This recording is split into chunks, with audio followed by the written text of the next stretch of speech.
In this video, we continue with the reading of The Alchemist by Paulo Coelho. Welcome, I am Daisy, your hostess. If you found me at this video and would like to catch up with the earlier chapters, please visit my book playlist and you'll access them there. And to you recurring subscribers, thank you so much. Hopefully you're enjoying this reading, you're grabbing some golden nuggets, and before I move on to the reading, I also would like to share a few and see if you can detect them, and also I'll be welcome in receiving the ones that you grab, so I'll be looking forward to those comments from you. So we have the young boy who's traveled across many miles, and he is looking for the pyramids to find this treasure that he had in a recurring dream. And so it's beautiful. He had that story of love at first sight, and it's watching that evolution, and he's so ballsy and just tells her that I want you to be my wife. Like, wow. And how beautiful her response. Oh my goodness, it was just so magical. So in this particular part of chapter 2, as it's being continued, the Englishman offered a lesson when he was getting into the process of transforming the lead to gold. And one of the things that he said, which is something that many of us are guilty of, we experience this, and he, right from the beginning, said, to succeed, one must have no fear of failure. And he realized that it was fear of failing that had kept him from attempting to even do the work. And I like how he said the master work, which made me think that each one of us, none of us has an insignificant life. And I hope that you know that. And that there is a master work for you, there's a master work for me, and the whole quest is in discovering it. And for some people it could be something as raising children, and for others it's making some major scientific discovery that's going to help people's lives become better through health or something like that. But no one has an insignificant life. We all need to kind of pursue what is that masterwork and diligently wake up as an artist and continue to paint on the canvas of life. So it is that it's the idea that to succeed we must have no fear of failure, and then we must define what does that mean when we think of failure. And it's not like you're getting graded for something. I believe that somewhere along the way, something has happened for us to believe that there is something wrong in failing. But there is really nothing wrong in failing. Failing is like a gauge that lets us identify what we need to focus on. It allows us to like pinpoint exactly what our strengths are and what our weaknesses are. And so this gentleman, the Englishman, he waited 10 years. And at the end of this conversation, he actually adds saying, well, at least I'm not going to waste any more time. I'm going to get started now. So the minute that we identify that there's no need to be afraid and just to make that step and begin the work, then we have succeeded. Because in the scope of existence, time is nothing. It really isn't anything. It's some convoluted formula that we believe that it needs to go in some type of pattern. But in reality, in the big scope, in the big picture of things, it's not anything important. The other golden nugget was really one that was dear to my heart. And this is a conversation between the camel driver and the young boy, after the young boy identified some omens from two birds in the sky. And as many of you have figured out, those that have subscribed, I do oracle readings, and I've been doing it for over 30 years. So this beautiful part, as this conversation unfolds, where the camel driver begins to say, well, you could open up a book at any page, or you can look at a person's hand, or you can turn a card or watch the flight of birds. And he's kind of trying to point out that whatever it is that you're looking at, you're making actually connections from the experiences, from that you've amassed. And so your ability to relate that to the other person, and they begin to also now make a connection to some of the experiences that they've had, then they begin to get their own meaning. And that's the perfect explanation of what happens in my tarot and oracle consultations. So it's all about my ability to answer a question and look at the images, bring it into focus, and then relay what I'm seeing to the other person, the person that's asking the question, and then that person gives its own meaning, because what I've done simply is bring a flashlight to an area that probably was being ignored, and then the healing begins, the clarification begins, and that's how that happens. It's really nothing big or fancy. It's just helping people to see things that they had either locked away or things that they didn't want to look at. So for me, this was very sweet in being able to really explain what it is that is, reading omens, reading signs. And the third golden nugget that I'm going to share with you is the one talking about the future, like working into the future. And again, this one was part of that conversation between the camel driver and the young boy. And they were talking about, well, you're guessing the future, but you're really not. You're looking at the present, and you're looking at ways to improve the present. So anything that you can do to improve your current moment, whether it's through realigning your thoughts to be of higher vibration, to improving your surrounding, to watching your diet, exercise, anything that you do in the now that actually improves the now, well, guess what? It's almost like logical. It's going to improve your future. So reading somebody's future is really looking at what are they doing in the present, because it's giving you an eye into the future. So those conversations were really important to me. I see that as I focus on the future, I can have a better outcome by making sure that my present moment I'm living it in the highest, best way. I hope that this might bring some light to you, and maybe when you come towards those golden nuggets, you'll remember this part, and hopefully you'll leave me a comment and you'll let me know what golden nuggets you're picking up, because there were so many. So without any further delay, let's head on to continuation of part 2. The next day, the boy returned to the well, hoping to see the girl. To his surprise, the Englishman was there, looking out at the desert. "I waited all afternoon and evening," he said. "He appeared with the first stars of evening. I told him what I was seeking, and he asked me if I had ever transformed lead into gold. I told him that was what I had come here to learn. He told me I should try to do so. That's all he said. Go and try." The boy didn't say anything. The poor Englishman had traveled all this way, only to be told that he should repeat what he had already done so many times. "So then try," he said to the Englishman. "That's what I'm going to do. I'm going to start now." As the Englishman left, Fatima arrived and filled her vessel with water. "I came to tell you just one thing," the boy said. "I want you to be my wife. I love you." The girl dropped the container and the water spilled. "I'm going to wait here for you every day.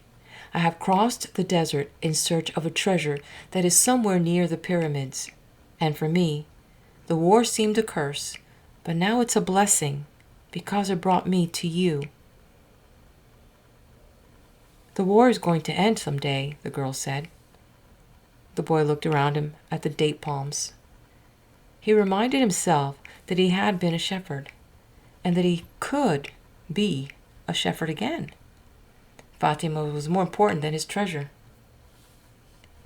"The tribesmen are always in search of treasure," the girl said, as if she had guessed what he was thinking.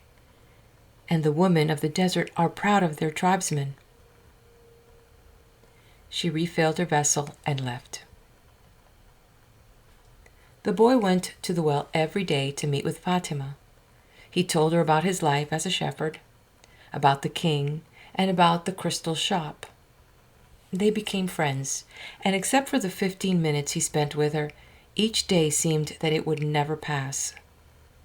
When he had been at the oasis for almost a month, the leader of the caravan called a meeting of all the people traveling with him. "We don't know when the war will end, so we can't continue our journey," he said. "The battles may last for a long time, perhaps even years. There are powerful forces on both sides, and the war is important to both armies. It's not a battle of good against evil. It's a war between forces that are fighting for the balance of power, and when that type of battle begins, it lasts longer than others, because Allah is on both sides." The people went back to where they were living, and the boy went to meet with Fatima that afternoon. He told her about the morning's meeting. "The day after we met," Fatima said, "you told me that you loved me. Then you taught me something of the universal language and the soul of the world. Because of that, I have become a part of you." The boy listened to the sound of her voice and thought it to be more beautiful than the sound of the wind in the date palms. "I have been waiting for you here at this oasis for a long time. I have forgotten about my past, about my traditions, and the way in which men of the desert expect women to behave. Ever since I was a child, I have dreamed that the desert would bring me a wonderful present. Now, my present has arrived, and it's you." The boy wanted to take her hand, but Fatima's hand held to the handles of her jug. "You have told me about your dreams, about the old king and your treasure, and you've told me about omens. So now I fear nothing, because it was those omens that brought you to me, and I am a part of your dream, a part of your personal legend, as you call it. That's why I want you to continue toward your goal. If you have to wait until the war is over, then wait. But if you have to go before then, go on in pursuit of your dream. The dunes are changed by the wind, but the desert never changes. That's the way it will be with our love for each other." "Maktub," she said. "If I am really a part of your dream, you'll come back one day." The boy was sad as he left her that day. He thought of all the married shepherds he had known. They had a difficult time convincing their wives that they had to go off into distant fields. Love required them to stay with the people they loved. He told Fatima that at their next meeting. "The desert takes our men from us, and they don't always return," she said. "We know that, and we are used to it. Those who don't return become a part of the clouds, a part of the animals that hide in the ravines, and of the water that comes from the earth. They become a part of everything. They become the soul of the world. Some do come back, and then the other women are happy because they believe that their men may one day return as well. I used to look at those women and envy them, their happiness. Now, I too will be one of the women who wait. I'm a desert woman, and I'm proud of that. I want my husband to wander as free as the wind that shapes the dunes. And if I have to, I will accept the fact that he has become a part of the clouds, and the animals and the water of the desert." The boy went to look for the Englishman. He wanted to tell him about Fatima. He was surprised when he saw that the Englishman had built himself a furnace outside his tent. It was a strange furnace, fueled by firewood, with a transparent flask heating on top. As the Englishman stared out at the desert, his eyes seemed brighter than they had when he was reading his books. "This is the first phase of the job," he said. "I have to separate out the sulfur. To do that successfully, I must have no fear of failure. It was my fear of failure that first kept me from attempting the masterwork. Now, I'm beginning what I could have started 10 years ago, but I'm happy at least that I didn't wait 20 years. He continued to feed the fire, and the boy stayed on until the desert turned pink in the setting sun. He felt the urge to go out into the desert to see if its silence held the answers to his questions. He wandered for a while, keeping the date palms of the oasis within sight. He listened to the wind and felt the stones beneath his feet.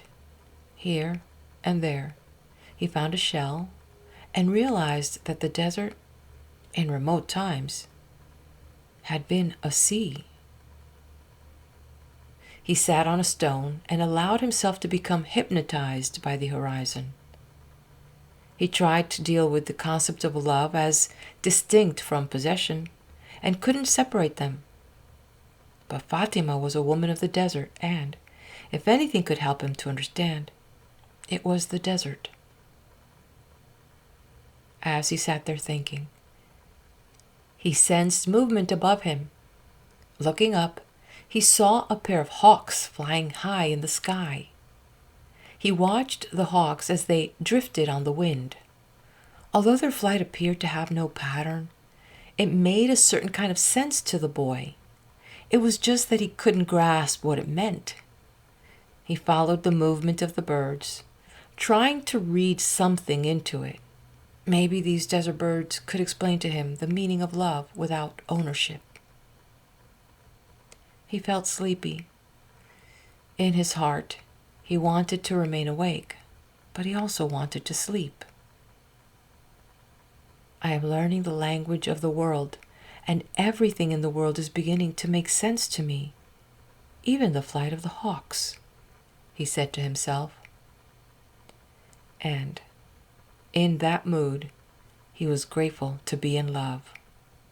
When you are in love, things make even more sense, he thought. Suddenly, one of the hawks made a flashing dive through the sky, attacking the other. As it did so, a sudden, fleeting image came to the boy. An army, with its swords at the ready, riding into the oasis. The vision vanished immediately, but it had shaken him. He had heard people speak of mirages, and had already seen some himself. They were desires that, because of their intensity, materialized over the sands of the desert. But he certainly didn't desire that an army invade the oasis. He wanted to forget about that vision and return to his meditation. He tried again to concentrate on the pink shades of the desert and its stones. But there was something there in his heart that wouldn't allow him to do so. Always heed the omens, the old king had said. The boy recalled what he had seen in the vision and sensed that it was actually going to occur. He rose and made his way back toward the palm trees. Once again, he perceived the many languages in the things about him. This time, the desert was safe, and it was the oasis that had become dangerous. The camel driver was seated at the base of a palm tree, observing the sunset. He saw the boy appear from the other side of the dunes. "An army is coming," the boy said. "I had a vision." "The desert fills men's hearts with visions," the camel driver answered. But the boy told him about the hawks, that he had been watching their flight and had suddenly felt himself to have plunged to the soul of the world. The camel driver understood what the boy was saying. He knew that any given thing on the face of the earth could reveal the history of all things. One could open a book to any page, or look at a person's hand. One could turn a card or watch the flight of the birds. Whatever the thing observed, one could find a connection with his experience of the moment. Actually, it wasn't that those things in themselves revealed anything at all. It was just that people, looking at what was occurring around them, could find a means of penetration to the soul of the world. The desert was full of men who earned their living based on the ease with which they could penetrate to the soul of the world. They were known as seers, and they were held in fear by women and the elderly. Tribesmen were also wary of consulting them because it would be impossible to be effective in battle if one knew that he was fated to die. The tribesmen preferred the taste of battle and the thrill of not knowing what the outcome would be. The future was already written by Allah, and what he had written was always for the good of man. So the tribesmen lived only for the present, because the present was full of surprises, and they had to be aware of many things. Where was the enemy's sword? Where was his horse? What kind of blow should one deliver next in order to remain alive? The camel driver was not a fighter, and he had consulted with seers. Many of them had been right about what they said, while some had been wrong.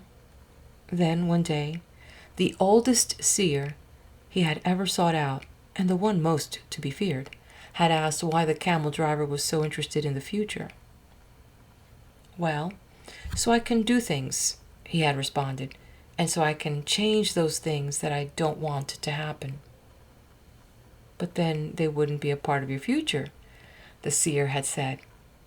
"Well, maybe I just want to know the future so I can prepare myself for what's coming." "If good things are coming, they will be a pleasant surprise," said the seer. "If bad things are, and you know in advance, you will suffer greatly before they even occur."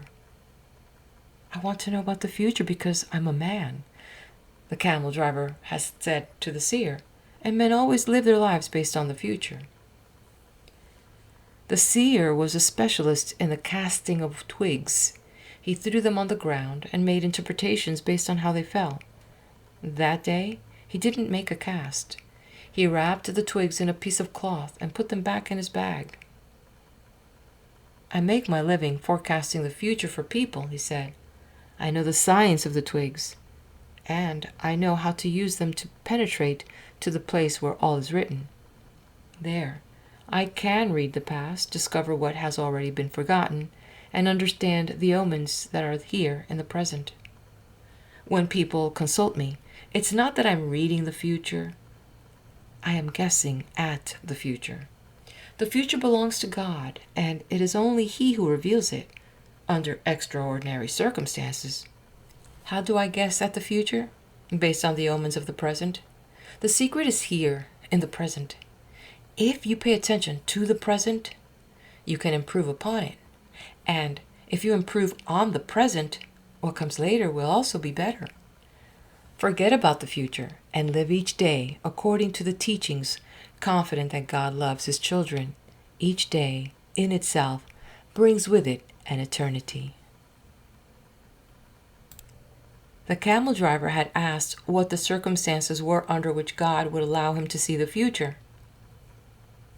"Only when He Himself reveals it. And God only rarely reveals the future. When He does so, it is for only one reason.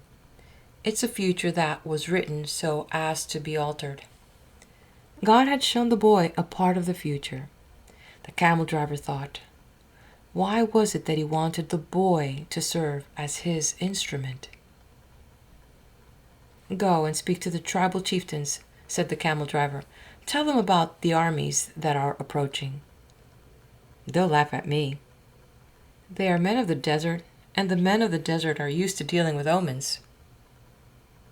"Well then, they probably already know."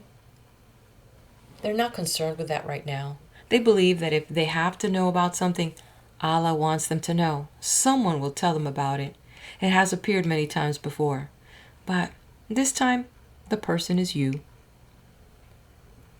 The boy thought of Fatima, and he decided he would go to see the chiefs of the tribes. The boy approached the guard at the front of the huge white tent at the center of the oasis. "I want to see the chieftains. I brought omens from the desert." Without responding, the guard entered the tent, where he remained for some time. When he emerged, it was with a young Arab dressed in white and gold. The boy told the younger man what he had seen, and the man asked him to wait there. He disappeared into the tent. Night fell, and an assortment of fighting men and merchants entered and exited the tent. One by one, the campfires were extinguished, and the oasis fell as quiet as the desert. Only the lights in the great tent remained. During all this time, the boy thought about Fatima, and he was still unable to understand his last conversation with her. Finally, after hours of waiting, the guard bade the boy enter. The boy was astonished by what he saw inside. Never could he have imagined that, there in the middle of the desert, there existed a tent like this one. The ground was covered with the most beautiful carpets he had ever walked on, and from the top of the structure hung lamps of hand-wrought gold, each with a lighted candle. The tribal chieftains were seated at the back of the tent in a semicircle, resting upon richly embroidered silk cushions. Servants came and went with silver trays laden with spices and tea. Other servants maintained the fires in the hookahs. The atmosphere was suffused with the sweet scent of smoke. There were 8 chieftains, but the boy could see immediately which of them was the most important.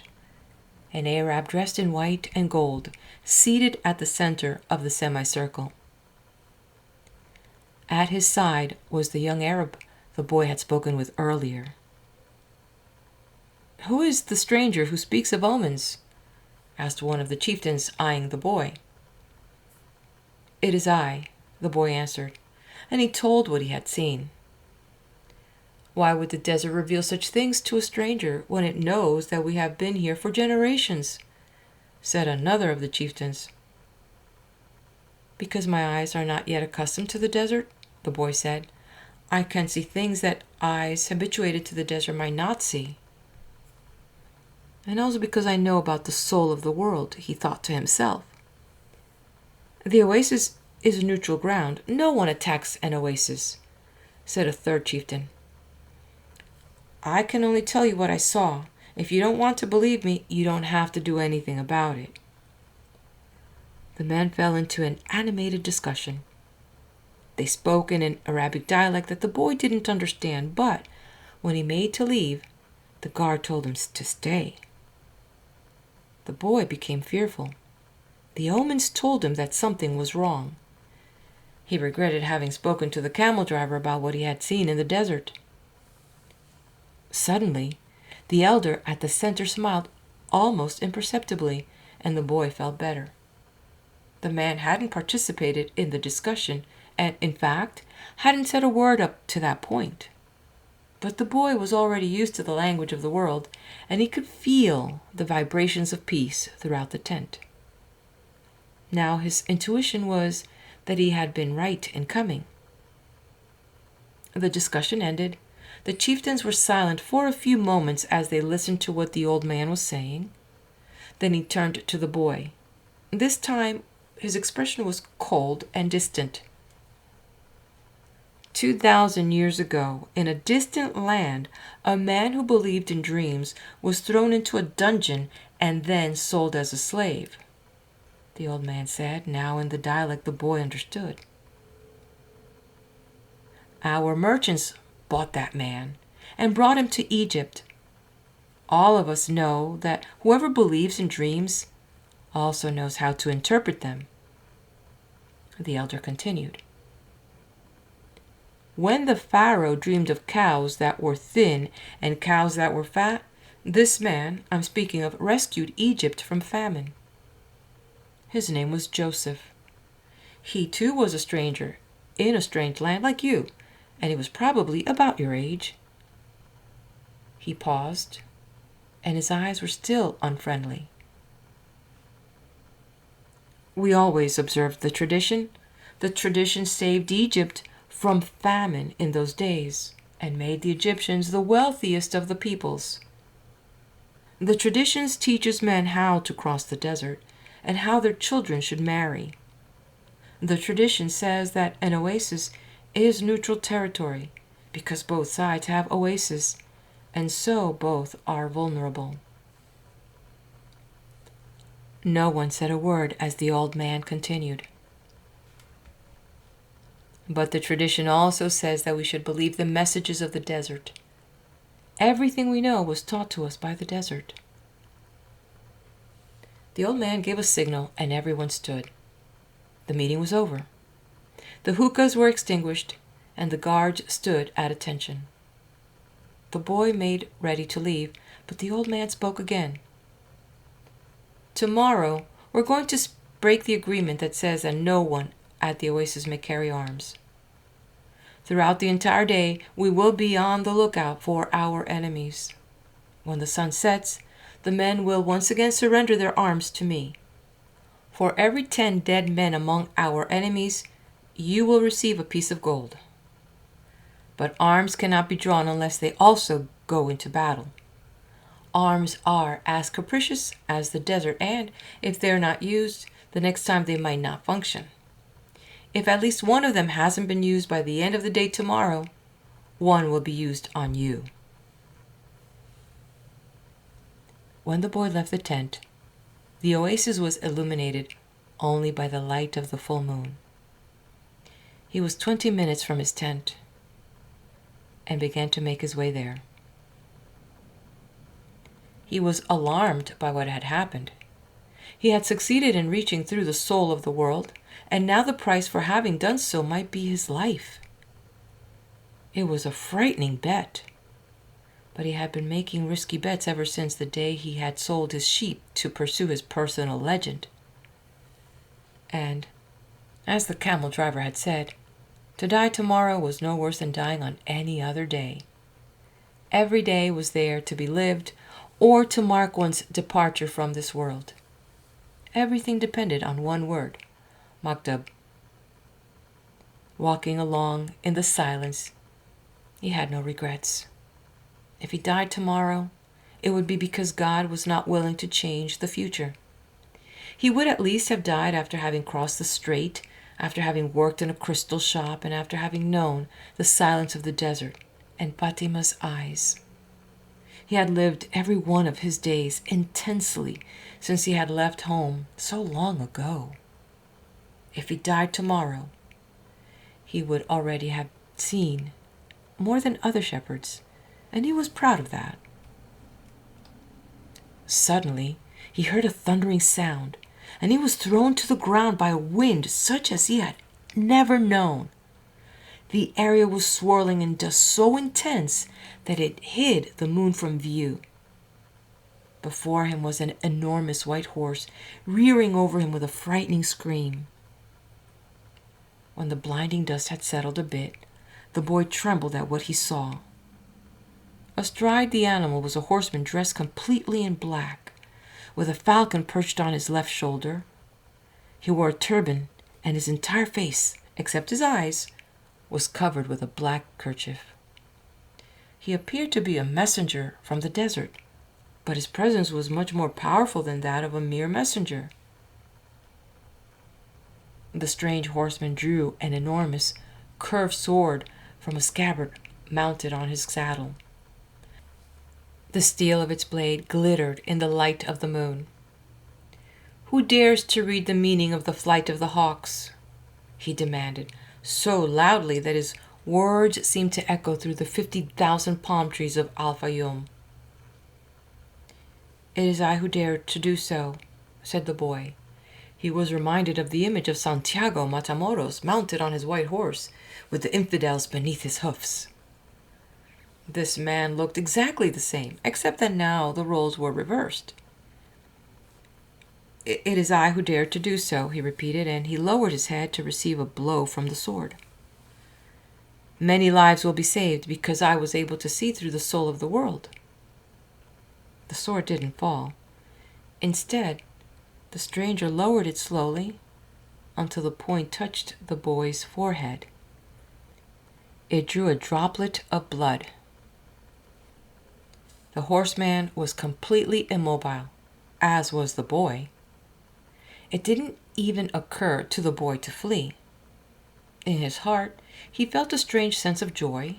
He was about to die in pursuit of his personal legend, and for Fatima, the omens had been true after all.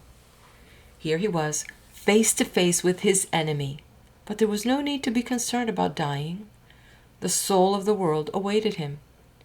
and he would soon be a part of it. And tomorrow, his enemy would also be a part of that soul. The stranger continued to hold the sword at the boy's forehead. "Why did you read The Flight of the Birds?" "I read only what the birds wanted to tell me. They wanted to save the oasis. Tomorrow, all of you will die, because there are more men at the oasis than you have." The sword remained where it was. "Who are you to change what Allah has willed?" "Allah created the armies, and He also created the hawks. Allah taught me the language of the birds. Everything has been written by the same hand," the boy said, remembering the camel driver's words. The stranger withdrew the sword from the boy's forehead, and the boy felt immensely relieved, but he still couldn't flee.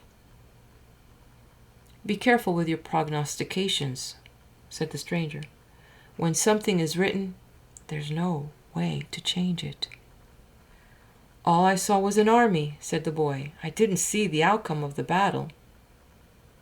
The stranger seemed satisfied with the answer, but he kept the sword in his hand. "What is a stranger doing in a strange land?" "I am following my personal legend. It's not something you would understand." The stranger placed his sword in its scabbard, and the boy relaxed. "I had to test your courage," the stranger said. "Courage is the quality most essential to understanding the language of the world." The boy was surprised. The stranger was speaking of things that very few people knew about. "You must not let up, even after having come so far," he continued. "You must love the desert, but never trust it completely, because the desert tests all men. It challenges every step and kills those who become distracted." What he said reminded the boy of the old king. "If the warriors come here, and your head is still on your shoulders at sunset, come and find me," said the stranger. The same hand that had brandished the sword now held a whip. The horse reared again, raising a cloud of dust. "Where do you live?"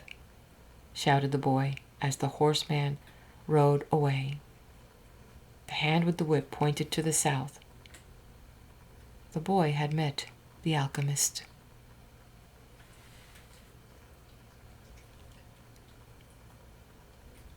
The next morning there were 2,000 armed men scattered throughout the palm trees of Al-Fayyum. Before the sun had reached its high point, 500 tribesmen appeared on the horizon. The mounted troops entered the oasis from the north. It appeared to be a peaceful expedition, but they all carried arms hidden in their robes. When they reached the white tent at the center of Al-Fayyum, they withdrew their scimitars and rifles, and they attacked an empty tent. The men of the oasis surrounded the horsemen from the desert, and within half an hour all but one of the intruders were dead. The children had been kept at the other side of the grove of palm trees, and saw nothing of what had happened. The women had remained in their tents, praying for the safekeeping of their husbands, and saw nothing of the battle either. Were it not for the bodies there on the ground, it would have appeared to be a normal day at the oasis. The only tribesman spared was the commander of the battalion. That afternoon he was brought before the tribal chieftains, who asked him why he had violated the tradition. The commander said that his men had been starving and thirsty, exhausted from many days of battle, and had decided to take the oasis so as to be able to return to the war. The tribal chieftain said that he felt sorry for the tribesmen, but that the tradition was sacred. He condemned the commander to death without honor. Rather than being killed by a blade or a bullet, he was hanged from a dead palm tree, where his body twisted in the desert wind. The tribal chieftain called for the boy and presented him with 50 pieces of gold. He repeated his story about Joseph of Egypt and asked the boy to become the counselor of the oasis. When the sun had set and the first stars made their appearance, the boy started to walk to the south. He eventually sighted a single tent, and a group of Arabs passing by told the boy that it was a place inhabited by genies. But the boy sat down and waited. Not until the moon was high did the alchemist ride into view. He carried 2 dead hawks over his shoulder. "I am here," the boy said. "You shouldn't be here," the alchemist answered. "Or is it your personal legend that brings you here?" "With the wars between the tribes, it's impossible to cross the desert, so I have come here." The alchemist dismounted from his horse and signaled that the boy should enter the tent with him. It was a tent like many at the oasis. The boy looked around for the ovens and other apparatus used in alchemy, but saw none. There were only some books in a pile, a small cooking stove, and the carpets covered with mysterious designs. "Sit down. We'll have something to drink and eat these hawks," said the alchemist. The boy suspected that they were the same hawks he had seen on the day before, but he said nothing. The alchemist lighted the fire, and soon a delicious aroma filled the tent. It was better than the scent of the hookahs. "Why did you want to see me?" the boy asked. "Because of the omens," the alchemist answered. "The wind told me you would be coming, and that you would need help." "It's not I the wind spoke about. It's the other foreigner, the Englishman. He's the one that's looking for you. He has other things to do first, but he's on the right track. He has begun to try to understand the desert." "And what about me?" "When a person really desires something, all the universe conspires to help that person to realize his dream," said the alchemist, echoing the words of the old king. The boy understood. Another person was there to help him toward his personal legend. "So you are going to instruct me?" "No. You already know all you need to know. I'm only going to point you in the direction of your treasure." "But there's a tribal war," the boy reiterated. "I know what's happening in the desert. I have already found my treasure. I have a camel. I have my money from the crystal shop, and I have 50 gold pieces. In my own country, I would be a rich man." "But none of them is from the pyramids," said the alchemist. "I also have Fatima. She is a treasure greater than anything else I have won. She wasn't found at the pyramids either." They ate in silence. The alchemist opened a bottle and poured a red liquid into the boy's cup. It was the most delicious wine he had ever tasted. "Isn't wine prohibited here?" the boy asked. "It's not what enters men's mouth that's evil," said the alchemist. "It's what comes out of their mouth that is." The alchemist was a bit daunting, but as the boy drank the wine, he relaxed. After they finished eating, they sat outside the tent, under a moon so brilliant that it made the stars pale. "Drink and enjoy yourself," said the alchemist, noticing that the boy was feeling happier. "Rest well tonight, as if you were a warrior preparing for combat. Remember that wherever your heart is, there you will find your treasure. You've got to find the treasure so that everything you have learned along the way can make sense. Tomorrow, sell your camel and buy a horse. Camels are treacherous. They walk thousands of paces and never seem to tire, then suddenly kneel and die. But horses tire bit by bit. You always know how much you can ask of them, and when it is that they are about to die." The following night, the boy appeared at the alchemist's tent with a horse. The alchemist was ready, and he mounted his own steed and placed the falcon on his left shoulder. He said to the boy, "Show me where there is life out in the desert. Only those who can see such signs of life are able to find treasure." They began to ride out over the sands, with the moon lighting their way. "I don't know if I'll be able to find life in the desert," the boy thought. "I don't know the desert that well yet." He wanted to say so to the alchemist, but he was afraid of the man. They reached the rocky place where the boy had seen the hawks in the sky, but now there was only silence and the wind. "I don't know how to find life in the desert," the boy said. "I know that there is life here, but I don't know where to look." "Life attracts life," the alchemist answered. And then the boy understood. He loosened the reins on his horse, who galloped forward over the rocks and sand. The alchemist followed as the boy's horse ran for almost half an hour. They could no longer see the palms of the oasis, only the gigantic moon above them and its silver reflections from the stones of the desert. Suddenly, for no apparent reason, the boy's horse began to slow. "There's life here," the boy said to the alchemist. "I don't know the language of the desert, but my horse knows the language of life."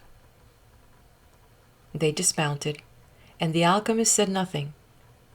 Advancing slowly, they searched among the stones. The alchemist stopped abruptly and bent to the ground. There was a hole there among the stones. The alchemist put his hand into the hole and then his entire arm up to his shoulder. Something was moving there, and the alchemist's eyes, the boy could see only his eyes, squinted with his effort. His arm seemed to be battling with whatever was in the hole. Then, with a motion that startled the boy, he withdrew his arm and leaped to his feet. In his hand, he grabs a snake by the tail. The boy leapt as well, but away from the alchemist. The snake fought frantically, making hissing sounds that shattered the silence of the desert. It was a cobra whose venom could kill a person in minutes. "Watch out for his venom," the boy said. But even though the alchemist had put his hand in the hole and had surely already been bitten, his expression was calm. "The alchemist is 200 years old," the Englishman had told him. "He must know how to deal with the snakes of the desert." The boy watched as his companion went to his horse and withdrew a scimitar. With its blade, he drew a circle in the sand, and then he placed the snake within it. The serpent relaxed immediately. "Not to worry," said the alchemist. "He won't leave the circle. You found life in the desert, the omen that I needed." "Why was that so important?" "Because the pyramids are surrounded by the desert." The boy didn't want to talk about the pyramids. His heart was heavy, and he had been melancholy since the previous night. To continue his search for the treasure meant that he had to abandon Fatima. "I'm going to guide you across the desert," the alchemist said. "I want to stay at the oasis," the boy answered.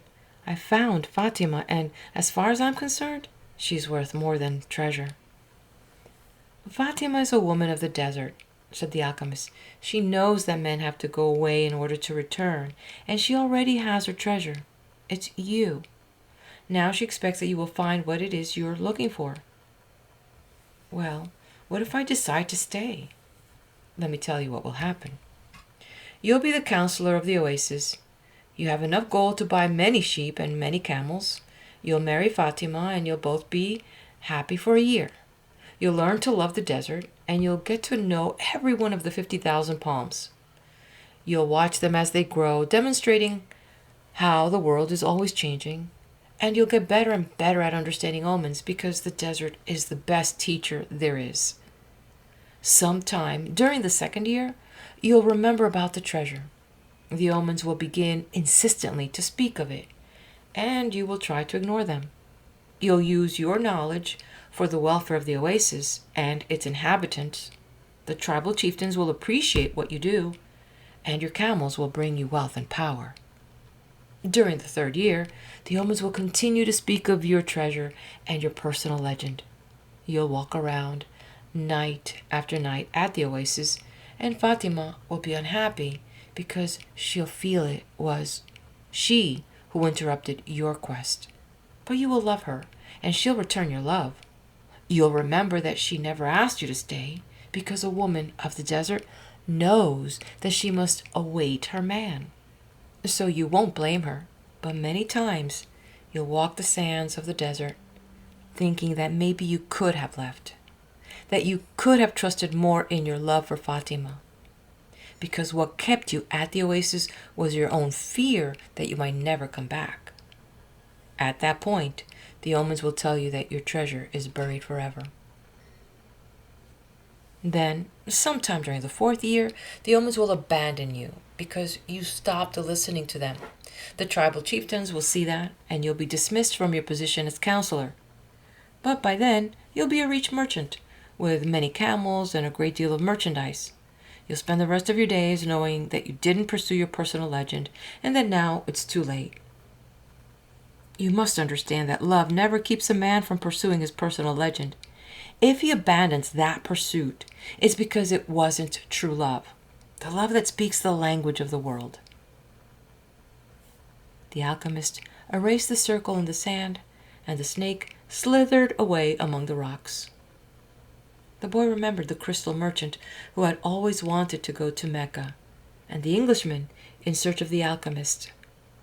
He thought of the woman who had trusted in the desert, and he looked out over the desert that had brought him to the woman he loved. They mounted their horses, and this time it was the boy who followed the alchemist back to the oasis. The wind brought the sounds of the oasis to them, and the boy tried to hear Fatima's voice.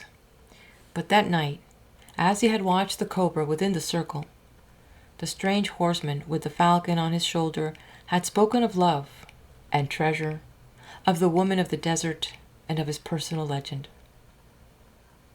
"I'm going with you," the boy said, and he immediately felt peace in his heart. "We'll leave tomorrow before sunrise," was the alchemist's only response.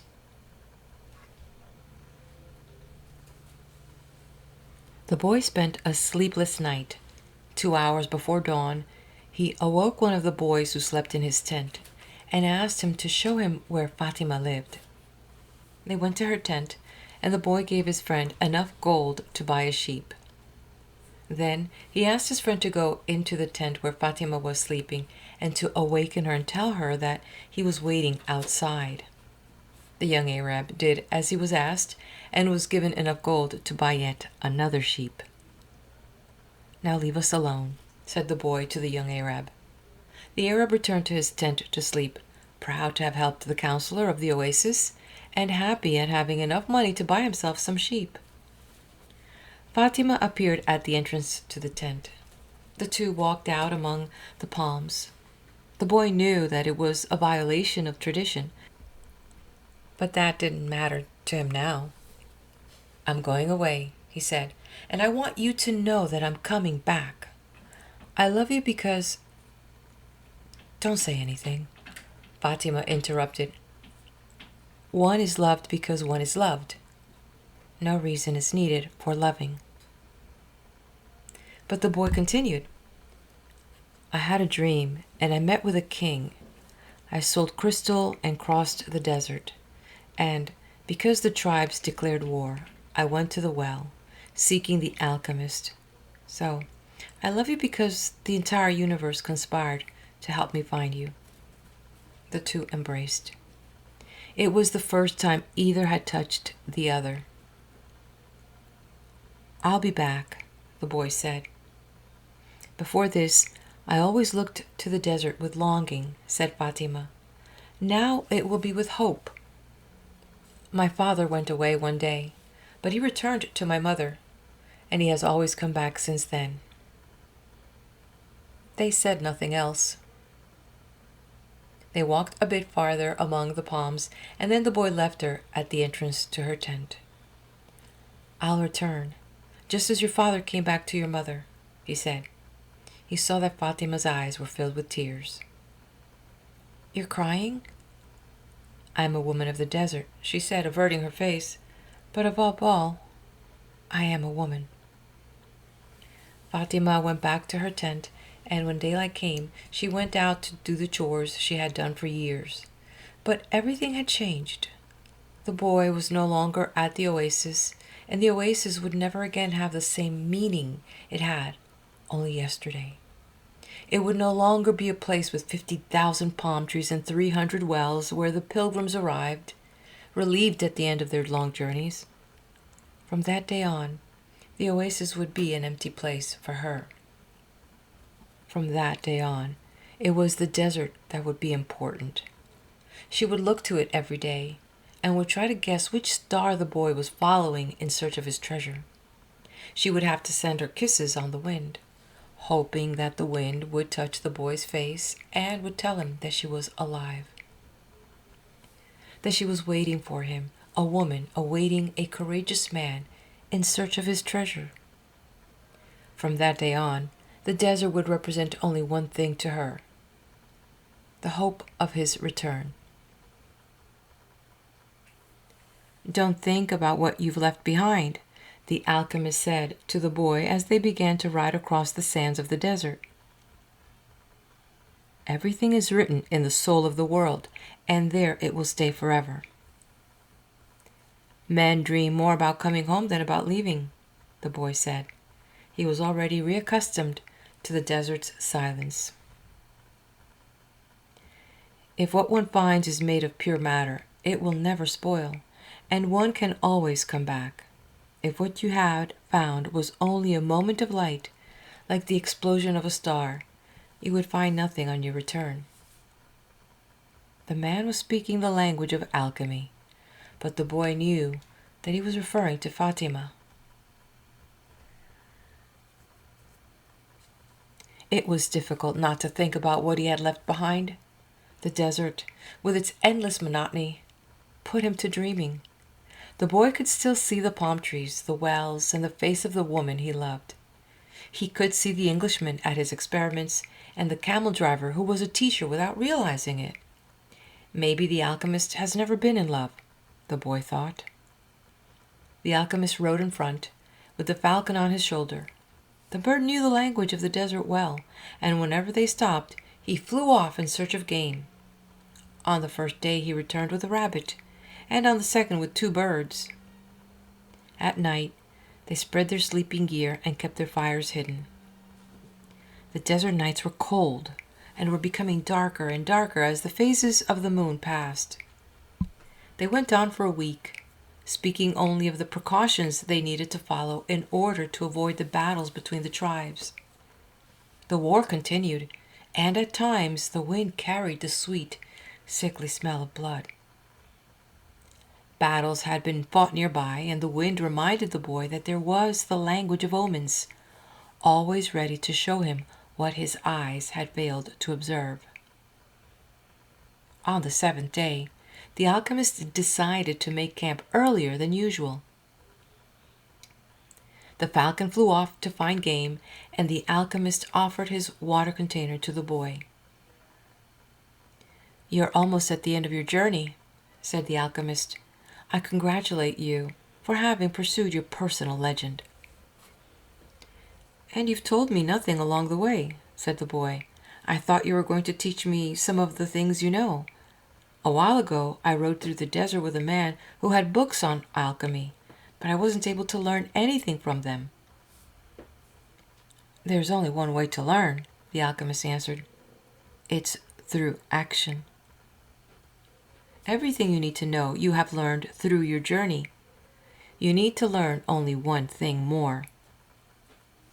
The boy wanted to know what that was, but the alchemist was searching the horizon, looking for the falcon. "Why are you called the Alchemist?" "Because that's what I am." "And what went wrong when other alchemists tried to make gold and were unable to do so?" "They were looking only for gold," his companion answered. "They were seeking the treasure of their personal legend without wanting actually to live out the personal legend." "What is it that I still need to know?" the boy asked. But the alchemist continued to look to the horizon, and finally the falcon returned with their meal. They dug a hole and lit their fire in it, so that the light of the flames would not be seen. "I'm an alchemist simply because I'm an alchemist," he said as he prepared the meal. "I learned the science from my grandfather, who learned from his father, and so on, back to the creation of the world. In those times, the masterwork could be written simply on an emerald. But men began to reject simple things and to write tracts, interpretations, and philosophical studies. They also began to feel that they knew a better way than others had. Yet the emerald tablet is still alive." What was written on the emerald tablet? The boy wanted to know. The alchemist began to draw in the sand and completed his drawing in less than 5 minutes. As he drew, the boy thought of the old king and the plaza where they had met that day. It seemed as if it had taken place years and years ago. "This is what was written on the emerald tablet," said the alchemist when he had finished. The boy tried to read what was written in the sand. "It's a code," said the boy, a bit disappointed. "It looks like what I saw in the Englishman's books." "No," the alchemist answered. "It's like the flight of those two hawks. It can't be understood by reason alone. The Emerald Tablet is a direct passage to the soul of the world. The wise men understood that this natural world is only an image and a copy of paradise. The existence of this world is simply a guarantee that there exists a world that is perfect. God created the world so that, through its visible objects, man could understand his spiritual teachings and the marvels of his wisdom. That's what I mean by action." "Should I understand the Emerald Tablet?" the boy asked. "Perhaps, if you were in a laboratory of alchemy, this would be the right time to study the best way to understand the Emerald Tablet. But you are in the desert, so immerse yourself in it. The desert will give you an understanding of the world. In fact, anything on the face of the earth will do that. You don't even have to understand the desert. All you have to do is contemplate a simple grain of sand, and you will see in it all the marvels of creation." "How do I immerse myself in the desert?" "Listen to your heart. It knows all things because it came from the soul of the world, and it will one day return there." They crossed the desert for another 2 days in silence. The alchemists had become much more cautious because they were approaching the area where the most violent battles were being waged. As they moved along, the boy tried to listen to his heart. It was not easy to do. In earlier times, his heart had always been ready to tell its story, but lately that wasn't true. There had been times when his heart spent hours telling of its sadness, and at other times it became so emotional over the desert sunrise that the boy had to hide his tears. His heart beat fastest when it spoke to the boy of treasure, and more slowly when the boy stared entranced at the endless horizons of the desert. But his heart was never quiet, even when the boy and the alchemist had fallen into silence. "Why do we have to listen to our hearts?" the boy asked when they had made camp that day. "Because wherever your heart is, that is where you'll find your treasure." "But my heart is agitated," the boy said. "It has its dreams, it gets emotional, and it becomes passionate over a woman of the desert. It asks things of me, and it keeps me from sleeping many nights when I'm thinking about her." "Well, that's good. Your heart is alive. Keep listening to what it has to say." During the next 3 days, the two travelers passed by a number of armed tribesmen and saw others on the horizon. The boy's heart began to speak of fear.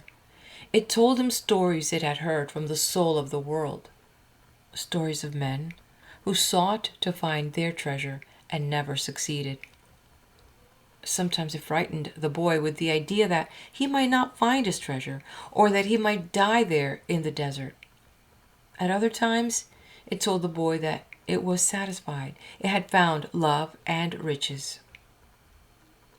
"My heart is a traitor," the boy said to the alchemist when they had paused to rest the horses.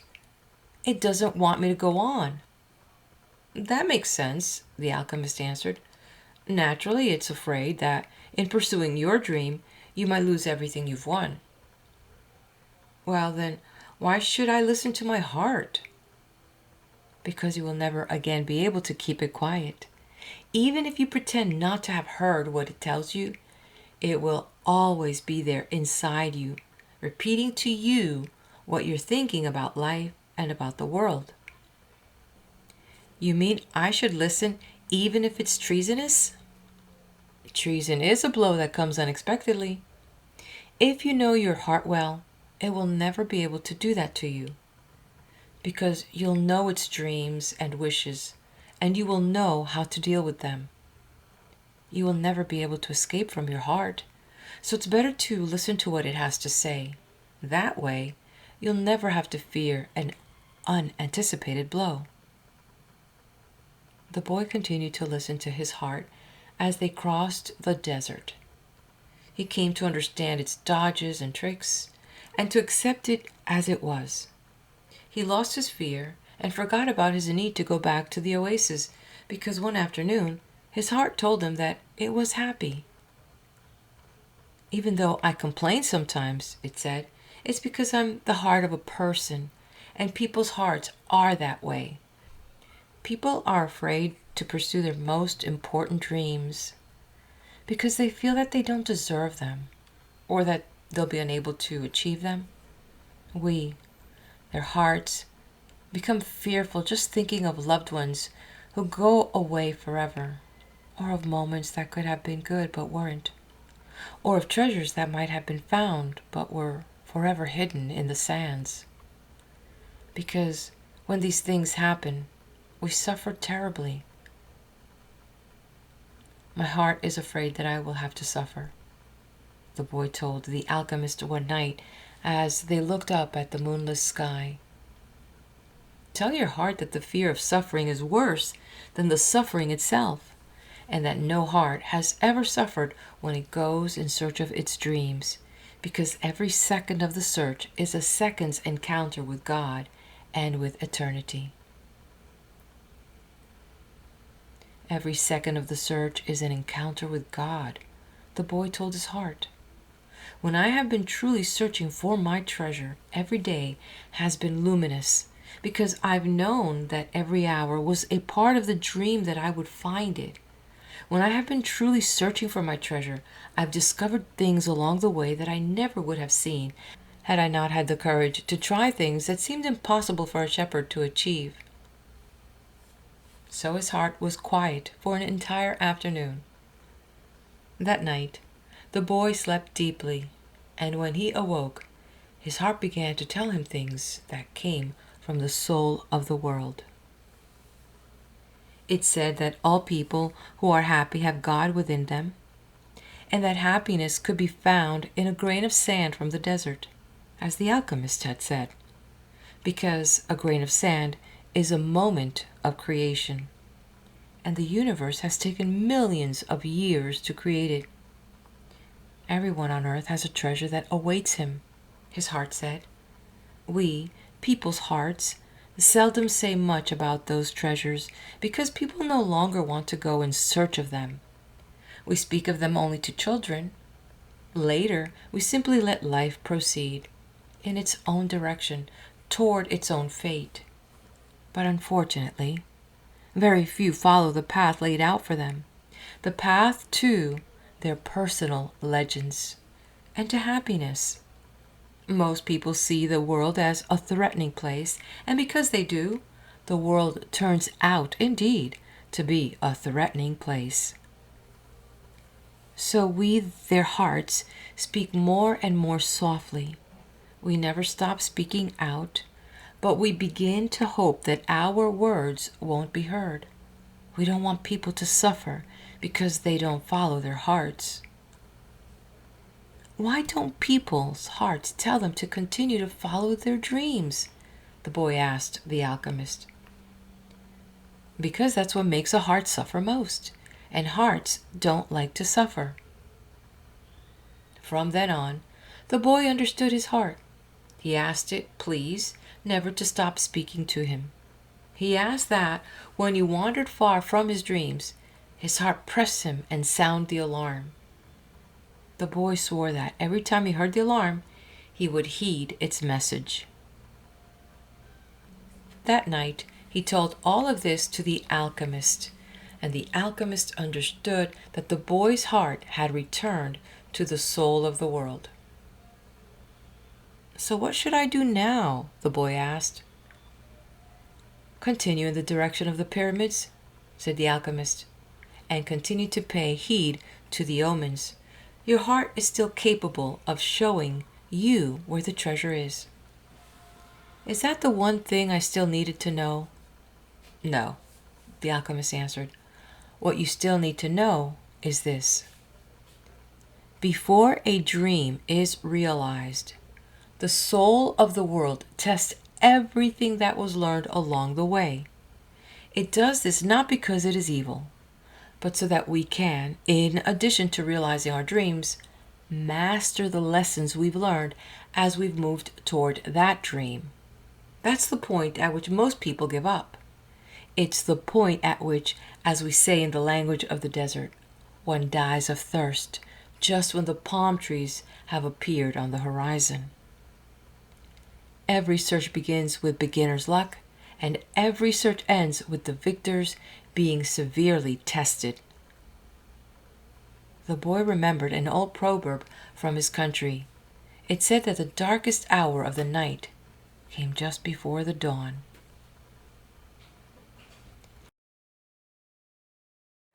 End of section. Meet me at the next video as we continue with the reading of The Alchemist by Paulo Coelho.